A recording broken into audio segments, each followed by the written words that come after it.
ও দয়ার মালিক, আমার সন্তানের মধ্যে বরকত দিও। আয় আল্লাহ, আমার সন্তানের রিজিকের মধ্যে বরকত দিও।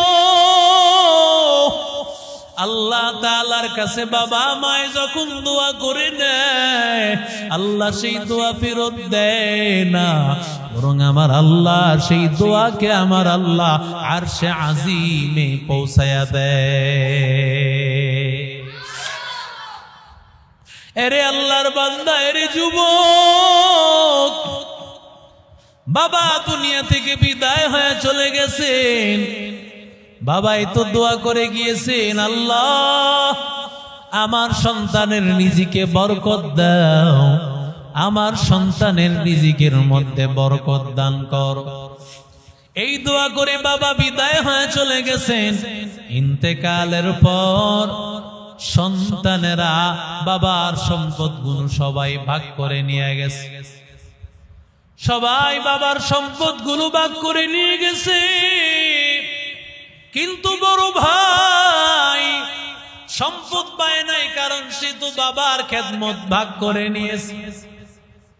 কয়েকদিন যাওয়ার পর এবার বড় ভাইয়ের চলতে তো বড় কষ্ট হয়। এবার বিবি ডাক দিয়া কয়, তুমি কেন এই অবস্থাটা নিলা? জানো না আমরা কত কষ্ট করে আমাদের ফ্যামিলিটা চালাই, কিভাবে তুমি এমনটা করেছো? এবার বড় ভাই ডাক দিয়া বলে, ও প্রাণের বিবি, আল্লাহর কাছে দোয়া করতে থাকো। আল্লাহ যদি কবুল করে নেয়, আল্লাহ তাআলা আমাকে বরকত দান করবেন। কারণ তুমি শোনো না আমার বাবা কি দোয়া আমার জন্য করে গেছেন। চিন্তা করিও না, আল্লাহ তাআলা আমার বাবার খেদমতের কারণে আমারে বরকত দিয়ে দিবে। এরে আল্লাহর বান্দা, এরে যুবক, আল্লাহর বান্দা রাতের বেলায় ঘুমাইয়া গিয়েছে। রাতের বেলায় ঘুমাইয়া যাওয়ার পর হঠাৎ করে রাতের বেলায় স্বপ্ন দেখতেছে। আল্লাহর এক বান্দা বলে, ও আল্লাহর বান্দা, অমুক জায়গায় 100টা দিনার আছে, স্বর্ণের টাকা আছে, তুমি নিয়ে আসো। এবার আল্লাহর বান্দা ডাক দিয়া বলেন, আফিহি বারাকাত, তাতে বরকত আছে নাকি? এবার স্বপ্নে ডাক দিয়া কয়, লাইসা ফিহি বারাকাতুন, তাতে কোনো বরকত নাই। আল্লাহর বান্দা স্বপ্ন যুগে ওই টাকাটা নিয়ে আসে নাই। সকাল বেলায় বিবিরে ডাক দিয়া বলে, ও বিবি, আমি তো এমন স্বপ্ন দেখেছি। বিবি ডাক দিয়া কয়, আমরা কত কষ্টে চলি, কেন তুমি 100টা নিয়ে আসলে না? তাড়াতাড়ি দৌড়ায় যাও। কয়, বিবি না না, কারণ আমি শুনেছি এর মধ্যে বরকত নাই। বরকত ছাড়া আমি 100 কেন, 1000 কোটি আমি কোনোদিন নিব না।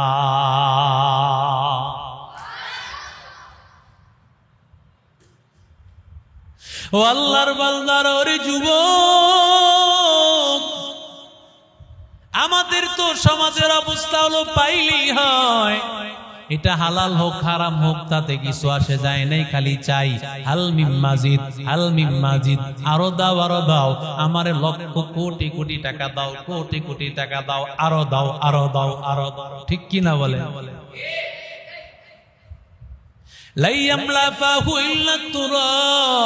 পয়গম্বর বলেন, বনি আদমের মুখটা কোনোদিন ভরবে না যতক্ষণ না কবরের মাটি তার মুখ দিয়া না ঢুকবে।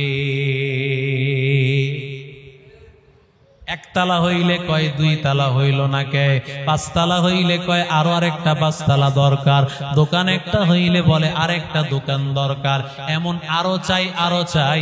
দুনিয়ার মধ্যে এমন আরো চাই, কোনদিন শেষ হয় না। ঠিক কিনা? इखलास की अमाल ये जन्नत की हमरा, परहेज की मकासद है जो तक़वा से हासिलमंद, परहेज की मकासद है जो तक़वा से हासिलमंद, बगैर जो अमाल हो इखलास व तक़वा, बेगैर अमाल हो इखलास व तक़वा बर्बाद तेरे जिंदगी ऐ होश नजर मान बर्बाद तेरे जिंदगी ऐ होश नजर मान जोरे बोलेन আল্লাহু আকবার এরাও তো নামাজ পড়েছেন আমল করেছেন আর আমার মনোযোগ কেমন আমিও শুনেছি 6 মাসে হাফেজি কোরআন হয় 1 বছরে হাফেজি কোরআন হয় 7 মাস 8 মাসে কোরআনের হাফেজ হয় কিভাবে বাবা এমনি এমনি হয় না ওই ছাত্রটা ডাইনে বামে তাকায় না শুধু আল্লাহরে ডাকে শুধু কালাম নিয়ে বসে থাকে আল্লাহ বলে ও বান্দা যখন আমি আল্লাহ তোর সামনে তুইও আমার সামনে আমি আল্লাহর চাইতে বড় কেউ আছে নাকি ও বান্দা যখন তুই টিভির দিকে চাই আসো তুই মোবাইলের দিকে তাকাই আসো ডানে বামে কি হয় কিছুই বান্দা বলতে পারো না আর আমি আল্লাহ তাআলা কি তার চাইতে ছোট হয়ে গেলাম নাকি মোবাইলের ক্যামেরা সামনে নিয়ে বান্দা ডানে বামে তাকাও না আর্জেন্টিনার খেলা নিয়ে আর ডানে বামে তাকানোর কিয়ামত হয়ে গেল খবর নাই ব্রাজিলের খেলা সামনে কিয়ামত হয়ে গেল খবর নাই অথচ বান্দা কোরআন শরীফ সামনে নিয়ে বসে আছো বান্দা ডাইনি তাকাইতেছো বামে তাকাইতেছো আল্লাহ ডাক দিয়া কয় গোলাম আমি আল্লাহ তোর সাথে কথা বলতেছি আমি আল্লাহর মতো বলনেওয়ালা এমন মজার কথার কার আছে সুবহানাল্লাহ কয় ومن أصدق من الله قيلا ومن أصدق من الله حديثا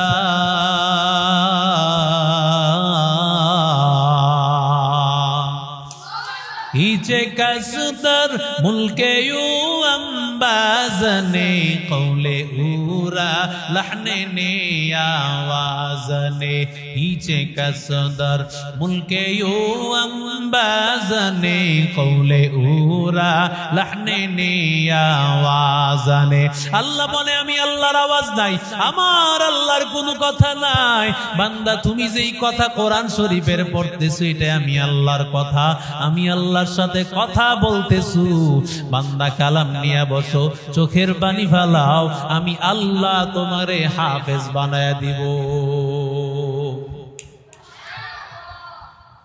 আর যদি কোরআন শরীফ নিয়া গল্প করো ইসু মামার বাড়ি গেছিলাম রে জানোস আম খাইছিলাম অনেক পাশের বাড়িতে এমনি ঝুলতে থাকে আর কইতে থাকে জানোস একটা রূপালী আম খাইছিলাম এই ওই বাড়িতে চুরি করে আইছি এরপরে আমি 3 ঘন্টা কিন্তু খেলা দেখছি জানোস মনে হয় যে পড়তে পড়তে কিয়ামত করে দিতেছে ফানা ফিল হয়ে গেছে কথা কোন ঠিক না বেটি এমনি ঝুলে আর ফানা ফিল্লা আসলে কি ফানা ফিস শয়তান ঠিক না বেটি আমগো হুজুর বলতো হেতে শয়তান না হেতে শতান হেতে কি শতান হেতে শয়তান না ইয়া বাদ দিতেইব শতান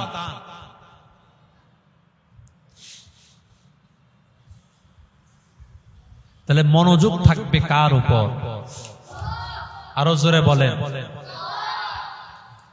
ওস্তাদের সামনে যখন বসবে আলেমের সামনে যখন বসবে তখন তোমার মনোযোগ সম্পূর্ণটা তার দিকেই থাকবে তিনি তোমার অভিভাবক তিনি তোমাকে মানুষ বানাবেন রবের সামনে যখন রাসূল দাঁড়ায়া যাইতেন রাসূল কিছুই বলতে পারতেন না রবের আওয়াজটা শুনলে আল্লাহর রাসূল বেহুশ হয়ে যাইতেন হযরত আয়েশা সামনে আসতেন আল্লাহর রাসূল বলে তুমি কে আমি আয়েশা কোন আয়েশা আবু বকরের মেয়ে আপনার স্ত্রী কিছুই বুঝতেন না 2-3 বার বললে এক পর্যায়ে গিয়া রাসূল বুঝতে পারতেন যে আসলে সে আয়েশা আয়েশা সিদ্দিকা তখন বুঝতে পারতেন নবীজি আজানের আওয়াজ শুই না আমাকে ভুলে গেছে সুবহানাল্লাহ বলে আর আমরা সব ভুলে যাব কিন্তু খেলাধুলা ভুলবো না পড়ালেখা খোদায় যা করছে 10 পারা পড়ছে সব খায়া মুয়া বানায় লাইছে গরুর গোশতের লগে একেবারে বুনা বুনা করে থয়ে কিন্তু পৃথিবীর সব কিছু আমি মনে রাখলাম, কোন খেলোয়াড়ের নাম কি, কোন দেশের পতাকা কেমন, এসব কিছু মনে আছে। আর্জেন্টিনার 10টা প্লেয়ারের নাম বলে ফেলতে পারে, কিন্তু 2 জন সাহাবীর নাম কইতে পারে না। ঠিক কিনা জোরে বলে। আফসোস, আমার সমাজের যুবকেরা আর্জেন্টিনার খেলোয়াড়দের নাম জানে, ব্রাজিলের খেলোয়াড়দের নাম জানে, অথচ রহমাতুল লিল আলামিনের সাহাবীদের 4-5টা সাহাবীদের নাম জানে না। ও আল্লাহর বান্দারা বুজুর্গদের নাম জানে না, অথচ বান্দা এই নামগুলো যদি বান্দা দিলে ধারণ করতে পারতো, তারা দামি হয়ে যাইত।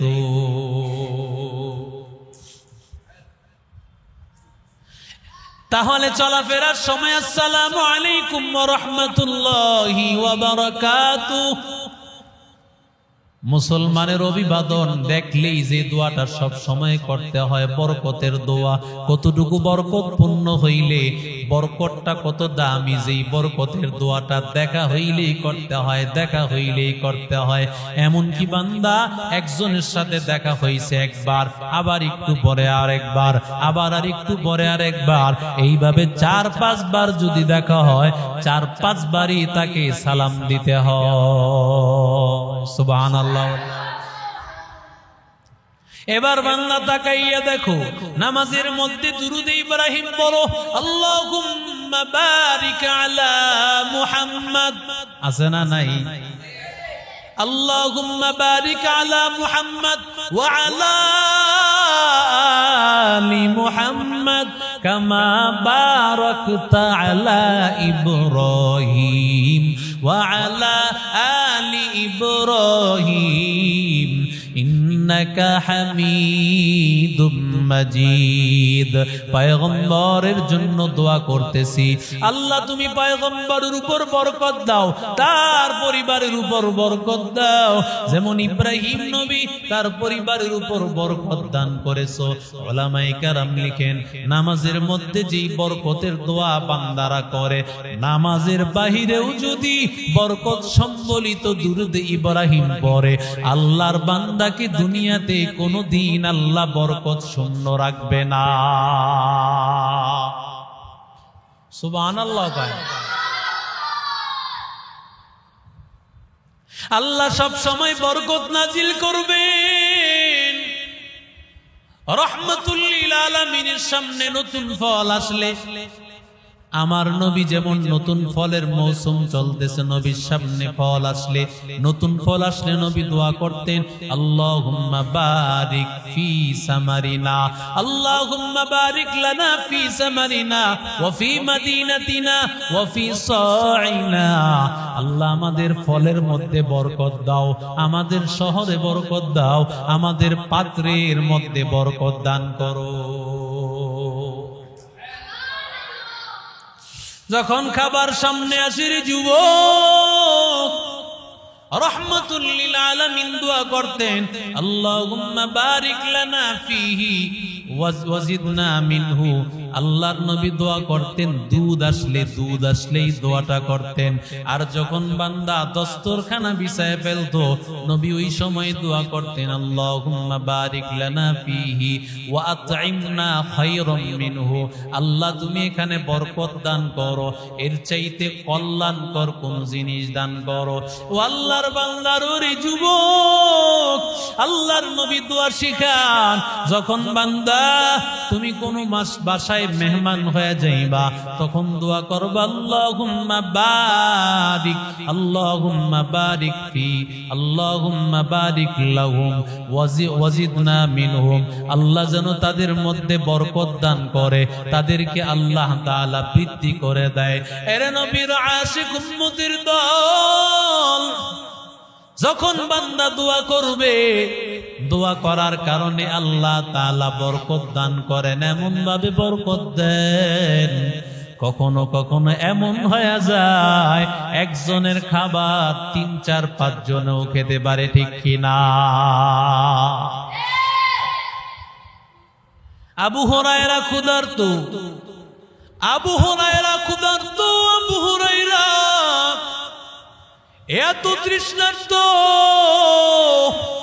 আবু হুরায়রা নামাজের পর মসজিদে নববীর বাহিরের মধ্যে আবু হুরায়রা একেবারে নিজেকে একেবারে ক্লান্ত করিয়া মানুষের সামনে তিনি আয়াত তেলাওয়াত শুরু করলেন।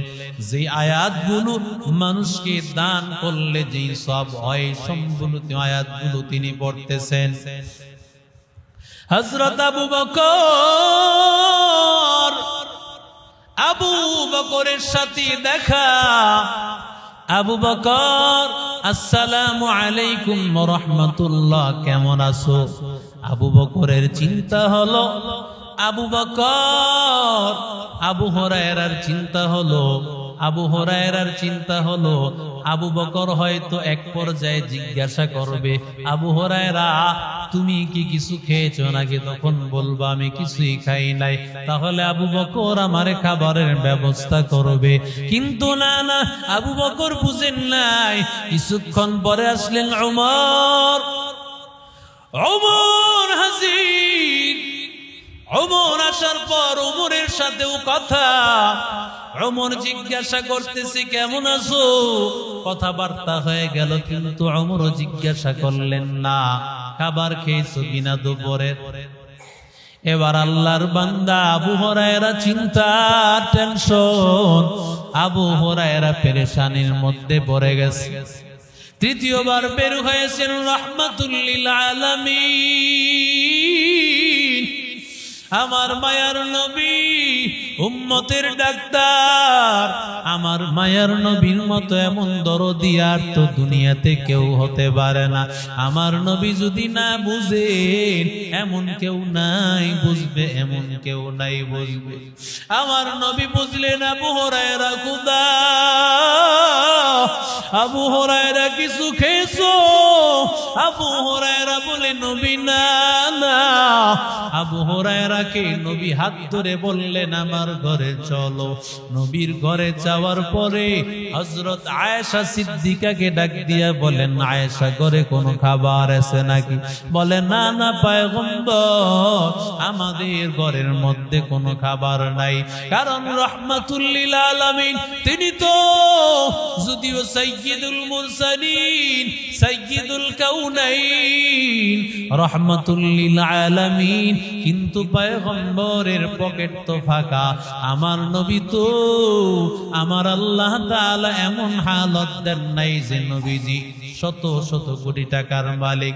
নবী টাকা রাখতেন না, দান করে দিতেন। ওরে যুবক, ও আল্লাহর বান্দা, আমার নবী রাহমাতুল লিল আলামিন ঘরে বসে আছেন।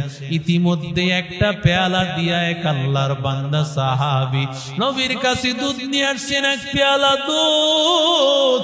ডাক দিয়া বলে পয়গম্বর, আমার বকরির দুধটা আপনারে দিলাম, হাদিয়া দিলাম, আপনি দুধটা পান করেন। আবু হুরায়রা মনে মনে খুশি, হয়তো বা নবী আমারও দিবেন, নবীও খাবেন। ও আল্লাহর বান্দারা, এর যুবক, ও নবীর আশিক উম্মতের দল, ও আল্লাহর বান্দা, আমার নবী ডাক দিয়া বলেন আবু হুরায়রা তাড়াতাড়ি যাও, তাড়াতাড়ি গিয়া আসহাবুস সুফফা যত সাহাবীরা আছে, পয়গম্বরের যত সাহাবীরা আছে, যারা নাকি সব সময় কোরআন পড়ে, ওই জায়গায় তাকিয়া নবীজির মাদ্রাসায় তাকিয়া ওইখানে নবীজির কাছ থেকে কোরআন শিখে, নবীজির কাছ থেকে হাদিস শিখে, ওই মাদ্রাসার ছাত্রদেরকে ডাক দাও। আবু হুরায়রার মনটা বড় খারাপ। সামান্য এক পেয়ালা দুধ, এই এক পেয়ালা দুধ আর মানুষ কি পান করবে? ডাক দিয়া লাভ নাই। এরপরও নবী বলছেন না শুনে তো উপায় নাই। আমার নবীর কথা তো বাদ দেওয়া যায় না। নবীর দাওয়াতটা সবার কাছে পৌঁছায় দিয়েছেন। আল্লাহর নবী রাহমাতুল লিল আলামিনের দাওয়াত দিয়েছেন। আমার নবীর দাওয়াত সবার কাছে পৌঁছাইয়া দিয়েছে। সবাই হাজির হয়ে গেছে। আবু হুরায়রার মনটা খারাপ। মনে মনে ভাবছিলাম আমার নবী হয়তো আমারে তৃপ্ত সহকারে দুধ পান করাইবে, কিন্তু যত মানুষ আসছে আমি তো বাগে পাবো না। নবী আবু হুরায়রা একজন একজন করিয়া ডান দিক থেকে দুধ পান করাও। আবু হুরায়রা মনে মনে কয়েকজন একজন লাগতো না, একজন খাইলি শেষ হয়ে যাবে। আবু হুরায়রা একজনের পান করাইছে, বলে আরো খাওয়াও, যতক্ষণ না তৃপ্ত না হও। দ্বিতীয় জনকে দিয়েছে, তৃতীয় জনকে দিয়েছে, দিতে দিতে নবী এবার ডাক দিয়া বলে, আবু হুরায়রা আর কে আছে? বলে আমি আছি আর আপনি আছেন। আবু হুরায়রাকে নবী বলেন, আবু হুরায়রা ইশরাব ইয়া আবা হুরায়রা, ও আবু হুরায়রা তুমি পান করো। আবু হুরায়রা পান করলো। নবী বলেন আবার পান করো। আবু হুরায়রা আবার পান কর। আবু হুরায়রা আবার দুধ পান করলেন। 2-3 বার হওয়ার পর আবু হুরায়রা বলে, নবী আর বিন্দু পরিমাণ পেটে জায়গা নাই, এমন পরিমাণে পান করছে, এখনো দুধের পেয়ালাটা যেমন ছিল তেমন। নবী এবার পান করিয়া দুধটাকে শেষ করে দিয়েছে। কয় মণ দুধ? কথা কয় না, আরো জোরে কন। এক পেয়ালা না? কথা কয় না কেন? খাইছে কয়জন? আসহাবুস সুফফা যত সাহাবী ছিল সব সাহাবীরা খাইছে, শুধু খায় নাই, তৃপ্ত সহকারে। উর্দুতে কয়, ফার্সিতে কয় আসুদা। আসুদা মানে তৃপ্ত হয়া, তৃপ্ত সহকারে খাইছেন। এই বরকত দেওয়ার মালিক কে? আরো জোরে বলেন আল্লাহুম্মা বারিক লানা ফীহি ওয়াজিদনা মিনহু। রাহমাতুল লিল আলামিন বলেন, দুধ পেয়েছো তুমি, দুধ পান করার সময় এই দোয়াটা পড়ো, আল্লাহর কসম আল্লাহ তাআলা এই দুধের মধ্যে বরকত দান করবেন। আর আল্লাহর বান্দা তোমার মেধা হয়ে যাবে এই দুধ পান করিয়া। ওরে নবীর আশিক উম্মতের দল, আল্লাহর গোলাম, আমার আল্লাহ তাআলা বরকত দেওয়ার মালিক, বরকত দেওয়ার মালিক আমার আল্লাহ। দুনিয়ার কেউ দিতে পারে না, একমাত্র দেওয়ার মালিক। জোরে বলেন কে? আল্লাহ বলেন, ওয়ামান ইয়াত্তাকিল্লাহা ইয়াজআল লাহু মাখরাজা ওয়া ইয়ারযুকুহু মিন হাইসু লা ইয়াহতাসিব। আল্লাহর বান্দা, যখন তুমি আল্লাহকে ভয় করবা, আমি আল্লাহ তোমার সব রাস্তা খুলে দিব। আর আমি আল্লাহ এমন দিক থেকে রিজিকের ফয়সালা করে দিব, বান্দা তুমি কল্পনাও করতে পারবা না।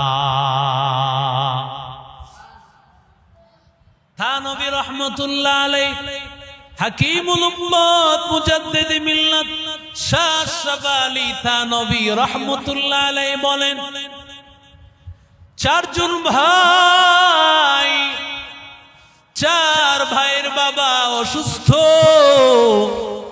অসুস্থ হয়ে গেছে। এবার বাবার খেদমত করা লাগবে। বড় ভাই বলল, যেই সন্তান খেদমত করবে বাবার ইন্তেকালের পরে সে কোনো সম্পদ পাবে না। এবার 3 ভাই দায়িত্ব ছেড়ে দিছে, বলে না বাবা আমাদের সম্পদ লাগে, খেদমত লাগবে না। কিন্তু বড় ভাই ডাক দিয়া কয়, না না, আমি তোমাদের মতো সম্পদ নিব না, আমি আমার বাবার খেদমত আমি করতে চাই। খেদমতে মা দর পে দর কুন সুবহ শাম, তাকে বাসি দর্দ আলম নেকো নাম। খেদমতে মা দর পে দর কুন ইখতিয়ার, তাকে বাসি দর্দ আলম বখতিয়ার। ওরে আল্লাহর বান্দা, বাবাই যখন দেখেছে আমার সন্তান আমার খেদমত করতে গিয়া সম্পদের বাগ চাই নাই, সে আমি বাবারে চাই, আমি বাবার খেদমত করতে চাই। এবার সন্তানের জন্য বাবায় হাত তুলে দোয়া করছে, ও দয়ার মালিক, আমার সন্তানের মধ্যে বরকত দিও। আয় আল্লাহ, আমার সন্তানের রিজিকের মধ্যে বরকত দিও। আল্লাহ তাআলার কাছে বাবা মায় যখন দোয়া করে নেয়, আল্লাহ সেই দোয়া ফেরত দেয় না, বরং আমার আল্লাহ সেই দোয়াকে আমার আল্লাহ আরশে আজিমে পৌঁছায়া দেয়। এরে আল্লাহর বান্দা, এরে যুবক, বাবা দুনিয়া থেকে বিদায় হয়ে চলে গেছেন, বাবাই তো দোয়া করে গিয়েছেন, আল্লাহ আমার সন্তানের রিজিকে বরকত দাও, আমার সন্তানের রিজিকের মধ্যে বরকত দান কর। এই দোয়া করে বাবা বিদায় হয়ে চলে গেছেন। ইন্তেকালের পর সন্তানেরা বাবার সম্পদগুলো সবাই ভাগ করে নিয়ে গেছে, সবাই বাবার সম্পদগুলো ভাগ করে নিয়ে গেছে। কিন্তু বড় ভাই সম্পদ পায় নাই, কারণ সে তো বাবার খেদমত ভাগ করে নিয়েছে। কয়েকদিন যাওয়ার পর এবার বড় ভাইয়ের চলতে তো বড় কষ্ট হয়। এবার বিবি ডাক দিয়া কয়, তুমি কেন এই অবস্থাটা নিলা? জানো না আমরা কত কষ্ট করে আমাদের ফ্যামিলিটা চালাই, কিভাবে তুমি এমনটা করেছো? এবার বড় ভাই ডাক দিয়া বলে, ও প্রাণের বিবি, আল্লাহর কাছে দোয়া করতে থাকো, আল্লাহ যদি কবুল করে নেয় আল্লাহ তাআলা আমাকে বরকত দান করবেন। কারণ তুমি শোনো না আমার বাবা কি দোয়া আমার জন্য করে গেছেন, চিন্তা করিও না, আল্লাহ তাআলা আমার বাবার খেদমতের কারণে আমারে বরকত দিয়ে দিবে। এরে আল্লাহর বান্দা, এরে যুবক, আল্লাহর বান্দা রাতের বেলায় ঘুমাইয়া গিয়েছে। রাতের বেলায় ঘুমাইয়া যাওয়ার পর হঠাৎ করে রাতের বেলায় স্বপ্ন দেখতেছে। আল্লাহর এক বান্দা বলে, ও আল্লাহর বান্দা, অমুক জায়গায় 100টা দিনার আছে, স্বর্ণের টাকা আছে, তুমি নিয়ে আসো। এবার আল্লাহর বান্দা ডাক দিয়া বলেন, আফিহি বারাকাত, তাতে বরকত আছে নাকি? এবার স্বপ্নে ডাক দিয়া কয়, লাইসা ফিহি বারাকাতুন, তাতে কোনো বরকত নাই। আল্লাহর বান্দা স্বপ্ন যুগে ওই টাকাটা নিয়ে আসে নাই। সকাল বেলায় বিবিরে ডাক দিয়া বলে, ও বিবি, আমি তো এমন স্বপ্ন দেখেছি। বিবি ডাক দিয়া কয়, আমরা কত কষ্টে চলি, কেন তুমি 100টা নিয়ে আসলে না? তাড়াতাড়ি দৌড়ায় যাও। কয় বিবি, না না, কারণ আমি শুনেছি এর মধ্যে বরকত নাই, বরকত ছাড়া আমি 100 কেন 1000 কোটি আমি কোনোদিন নিব না।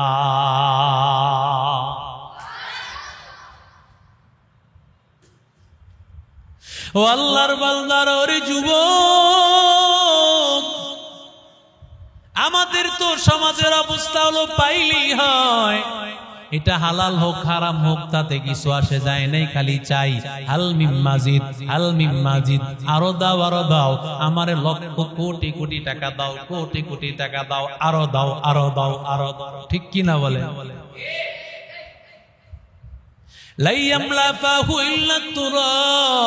পয়গম্বর বলেন, বনি আদমের মুখটা কোনোদিন ভরবে না যতক্ষণ না কবরের মাটি তার মুখ দিয়া না ঢুকবে।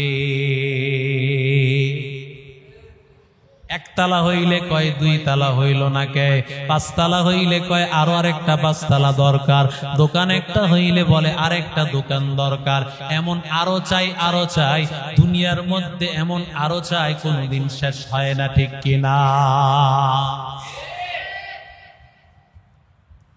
বিবির মনটা খারাপ, স্বামী কয় ওর মধ্যে বরকত নাই।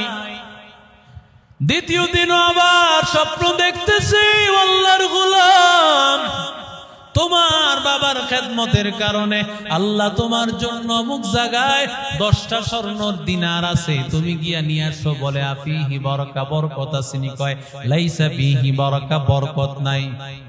কয় তাহলে আমার লাগবে না।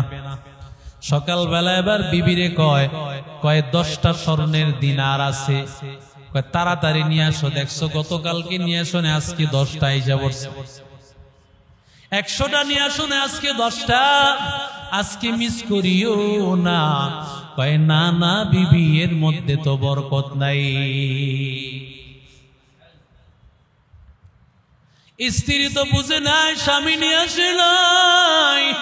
তৃতীয় রাতে আল্লাহর বান্দা বা স্বপ্ন দেখতেছে, অমুক জায়গায় একটা স্বর্ণের দিনার আছে। বলে আফিহি বরকা, সেখানে কি বরকত আসেনি? বলে ফিহি বরকা, একটা দিনারের মধ্যে বরকত আছে। আজকের দিনে আর বিবিরে জানায় নাই। স্ত্রীর যদি জানায়, স্ত্রী মনটা করবে খারাপ। স্ত্রী বলবে প্রথম দিন নিয়ে আসো নাই, 10টায় নেমে গেছে, দ্বিতীয় দিন নিয়ে আসো না, আজকে 1টায় নেমে গেছে। স্ত্রীর মনটা খারাপ হয়ে যাবে। স্ত্রীকে না জানাইয়াই ওই একটা স্বর্ণের দিনার নিয়ে আসছে, স্বপ্নের মধ্যে জানায় দিস অমুক জায়গায় গেলে পাইবা। এবার একটা স্বর্ণের মুদ্রা নিয়ে আসছে।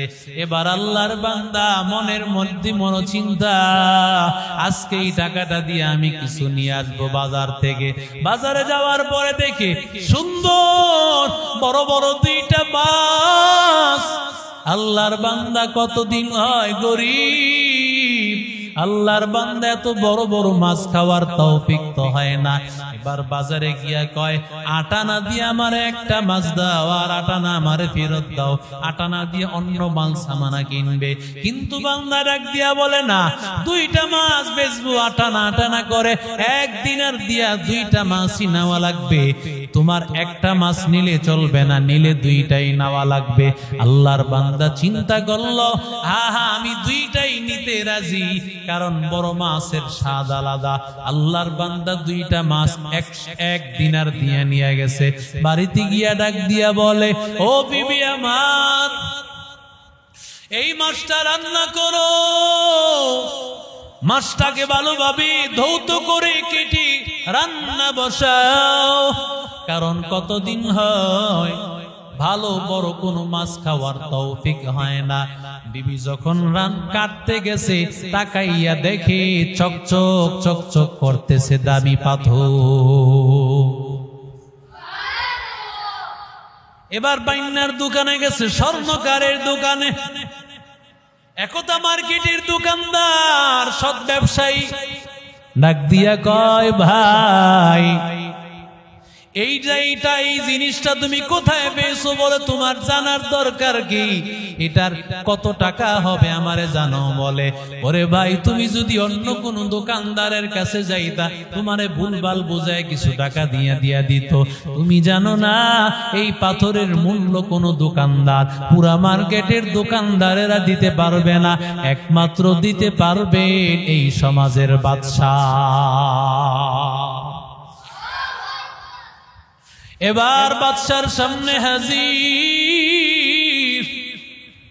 বাদশার কাছের লোকেরা ডাক দিয়া বলে, ও বাদশাহ, এই পাথরটা তো এত দামি, এই পাথরটা আপনি কিনবেন, কারণ এর অনেক দাম। দিয়া বলে, তোমার কি দরকার? বলে, আমি আপনার কাছে আমি চাই, আপনার যা মনে চায় তা দিবেন। বাদশাহ তো বড় মানুষ, বাদশাহ আগের দিনের বাদশারা তো এখনকার মতো এমন ছিল না। আগের দিনের বাদশাদের মন ছিল উদার, যা বলতো তাই দিয়ে দিত। বাদশাহ বলেন, আমি তোমাকে ওট ভর্তি মালামাল দিয়া দিব। লোকেরা ডাক দিয়া বলে, ও বাদশাহ, এটার এত দাম, এত দাম, যদি উট বোঝাই মাল দিয়া দেন, একটা উট কমপক্ষে 60 টন মাল নিতে পারে। কয় টন? 60 টন নিতে পারে একটা উট। আল্লাহর বান্দাকে 60 টন মাল দিয়া দিল। এমন সময় বাদশাকে তার লোকেরা ডাক দিয়া বলে, ও বাদশাহ, এই পাথরের সাথে জোড়া আরেকটা পাথর আছে।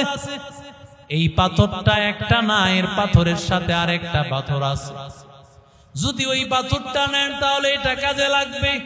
যদি ওটা না নিতে পারেন দুইটাই বেকার হয়ে যাবে। আপনি তারে জিজ্ঞাসা করেন, আরেকটা পাথর অবশ্যই তার কাছে আছে। আল্লাহর বান্দা ডাক দিয়া বলে, বাদশাহ আমি জানি না, আমি আমার ঘরের মধ্যে তালাশ করে নিয়ে আসবো, দেখি পাওয়া যায় কিনা, কারণ আমি তো একটাই পেয়েছি। আল্লাহর বান্দা একটা মাছ কাটছে, কাটার পরেই তো নিয়ে আসছে, আর বাকি খবর তো জানে না। আল্লাহর বান্দা কি বাদশাহ ডাক দিয়া বলে, যদি আরেকটা পাথর নিয়ে আসো তোমারে আরো দুইটা উট বোঝাই মাল তোমাকে দিয়া দিব। এবার বিবিরে ডাক দিয়া বলে, রে বিবি আরেকটা পাথর আছে নাকি বল। আল্লাহর বান্দা কয়, না না আর কোনো পাথর নাই, বলতে চায় না। অনেক সময় মহিলাদের মধ্যে লোভ জিনিসটা বেশি কাজ করে। এবার যখন আল্লাহর বান্দা ডাক দিয়া বলে, বাদশা বলেছে আরেকটা পাথর আছে, এই পাথরটা দিতে পারলে আরো দুইটা উট বোঝাই মাল দিয়া দিবেন। এবার স্ত্রীর লোভ শুরু হয়ে গেছে, তোমারে আমি দিতে পারি, একটা শর্তে আমাকে একটা উট বোঝাই মাল দিয়া দিতে হবে। স্বামী বেচারা ডাক দিয়া বলে, ও প্রাণের বিবি, না না একটা না, প্রয়োজনে তুমি সব নিয়ে নিবা, আমারে ওই পাথরটা তুমি দিয়া দাও। আল্লাহর বান্দা ওই পাথরটাও নিয়ে যায়, একে একে তিনটা উট বোঝাই মাল নিয়ে আসছে। ওরে আল্লাহর বান্দা, ওরে যুবক, আমার আল্লাহ এত ধনী বানায় দিয়েছে, সারা জীবন বান্দা বসে বসে খেয়েছে। ওই যে মা বাবার বরকত, মা বাবায় যে বরকতের দোয়া করে দিয়েছে। ওরে আল্লাহর বান্দা, মা বাবার মনে কোনোদিন কষ্ট দেওয়া যাবে না, কারণ মা বাবাই তোর জন্য দোয়া করবে। মা বাবায় হাত তুলে যখন দোয়া করবে, রব্বির হামহুমা কামা রব্বায়ানি সগীরা, রব্বির হামহুমা কামা রব্বায়ানি সগীরা। আয় আল্লাহ, আপনি আমার মা বাবাকে মাফ করে দেন। আল্লাহর বান্দা, সন্তানের জন্য মা বাবায় দোয়া করে, আল্লাহ আমার ছেলেটারে হাফেজ বানায় দাও, আমার ছেলেটারে আলেম বানায় দাও, আমার ছেলেটাকে জগৎ বিখ্যাত বুজুর্গ বানায় দাও, দুনিয়া আখিরাতের সব রাস্তা খুলে দাও। সন্তানের জন্য দোয়া করতে দেরি হয়, আমার আল্লাহ কবুল করতে আর দেরি হয় না। আল্লাহ আমাদের সবাইকে মা বাবার খেদমত করে, উস্তাদদের খেদমত করে দুনিয়া আখিরাতের বরকত অর্জন করার তৌফিক দান করে। আমিন বলেন। দুনিয়ায় সম্পদের বরকত পাবেন, পড়ালেখায় বরকত পাবেন। কিসের কারণে? মা বাবার কথা শোনার কারণে, উস্তাদদের কথা শোনার কারণে। তারা আপনার জন্য যেই দোয়া করবে, আপনার পড়ালেখায় উন্নতি হবে, আপনার রিজিকে উন্নতি হবে, আপনার ব্যবসা বাণিজ্য সব জায়গায় বরকত দান করবেন কে? আরো জোরে বলেন কে?